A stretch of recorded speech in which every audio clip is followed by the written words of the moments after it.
തുടർഭരണം ലഭിച്ചതിന്റെ അഹങ്കാരത്തിൽ മുങ്ങിത്തുടിക്കുകയായിരുന്നു നമ്മുടെ പിണറായി സർക്കാർ. അതിന് ഒരു തിരിച്ചടിയെന്നോണം നമ്മുടെ സർക്കാരിന് ഇപ്പോൾ പ്രഹരങ്ങളുടെ കാലമാണ്. അതും നിയമസഭാ തെരഞ്ഞെടുപ്പ് അടുത്തു നിൽക്കുന്ന സമയത്ത് തന്നെ.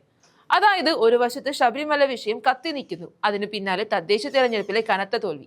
മറ്റൊരു വശത്ത് അതിനേക്കാൾ നാണക്കേട് വിഷയമായ തൊണ്ടിമുതലിൽ കൃത്രിമത്വം നടത്തിയ കേസിൽ മുൻ മന്ത്രിയും MLA-യുമായ ആന്റണി രാജു രണ്ടാം പ്രതിയാണെന്ന് നെടുമങ്ങാട് 1ാം ജുഡീഷ്യൽ മജിസ്ട്രേറ്റ് കോടതി വിധിച്ചു. ജീവപര്യന്തം ശിക്ഷ ലഭിക്കാവുന്ന വകുപ്പുകൾ വരെ ആന്റണി രാജുവിനെതിരെ തെളിഞ്ഞതായി നെടുമങ്ങാട് 1ാം ജുഡീഷ്യൽ മജിസ്ട്രേറ്റ് കോടതി കണ്ടെത്തി. കേസിൽ രണ്ടാം പ്രതിയായതോടെ MLA സ്ഥാനത്ത് നിന്നും ആന്റണി രാജുവിനെ അയോഗ്യനാക്കുകയും ചെയ്തു. സത്യം പറഞ്ഞാൽ നമ്മുടെ ഇടത് സർക്കാരിന് ഇപ്പോൾ തിരിച്ചടികളുടെ കാലമാണെന്ന് തന്നെ പറയേണ്ടി വരും. അല്ലെങ്കിൽ പിന്നെ ഒന്നിനു പിറകെ ഒന്നായി ഓരോന്നിങ്ങനെ പൊങ്ങി വരുമോ, അതും ഈ തിരഞ്ഞെടുപ്പ് അടുത്തിരിക്കുന്ന സാഹചര്യത്തിൽ തന്നെ. ഇപ്പോഴിതാ ആന്റണി രാജുവിന് അടുത്ത പണി വന്നിരിക്കുകയാണ്. അതായത് വിഷയത്തിൽ ആന്റണി രാജുവിനെതിരെ ബാർ കൗൺസിൽ സ്വമേധയാ കേസെടുക്കാൻ പോവുകയാണ്.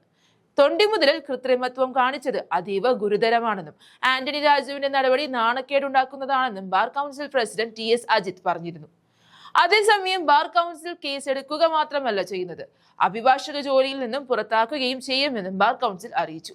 സത്യം പറഞ്ഞാൽ ഒരിക്കലും ഒരു അഭിഭാഷകനും ചെയ്യാൻ പാടില്ലാത്ത വളരെ ഗുരുതരമായ ഒരു കുറ്റം തന്നെയാണ് ആന്റണി രാജു ചെയ്തിരിക്കുന്നത്.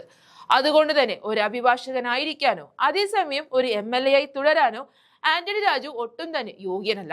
നീതിന്യായ പീഠത്തെ വഞ്ചിക്കുകയാണ് ആന്റണി രാജുവും കേസിലെ 1ാം പ്രതിയും ചേർന്ന് ചെയ്തത്.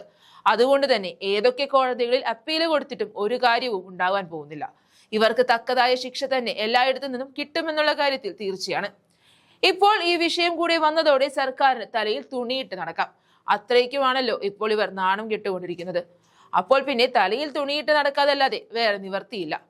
1990-ൽ തിരുവനന്തപുരം വിമാനത്താവളത്തിൽ അടിവസ്ത്രത്തിൽ ലഹരി മരുന്ന് ഒളിപ്പിച്ചു കടത്തിയ കേസിൽ പിടിയിലായ ഓസ്ട്രേലിയൻ സ്വദേശിയെ രക്ഷിക്കാൻ കോടതിയിലെ തൊണ്ടിമുതലായ അടിവസ്ത്രത്തിൽ തിരിമറി നടത്തി എന്നതാണ് കേസ്. അന്ന് ജൂനിയർ വക്കീലായിരുന്ന ആന്റണി രാജു കോടതി ജീവനക്കാരുടെ സഹായത്തോടെ തൊണ്ടിമുതലിൽ മാറ്റം വരുത്തി പ്രതിയെ രക്ഷിക്കാൻ ശ്രമിച്ചുവെന്നാണ് ആരോപണം. 30 വർഷം പഴക്കമുള്ള തൊണ്ടിമുതൽ തിരിമറി കേസിൽ മുൻ മന്ത്രിയും MLA-യുമായ ആന്റണി രാജു രാജിക്കൊരുങ്ങുന്നുവെന്ന് തന്നെ പറയേണ്ടിയിരിക്കുന്നു. സുപ്രീം കോടതിയുടെ കടുത്ത നിലപാടും പ്രതിപക്ഷത്തിന്റെ പ്രതിഷേധവുമാണ് രാജിയിലേക്ക് നയിക്കുന്നത്. കേരള രാഷ്ട്രീയത്തിലെ നിർണായക നീക്കത്തിന്റെ പൂർണ്ണരൂപം തന്നെയാണിതെന്ന് പറയാം.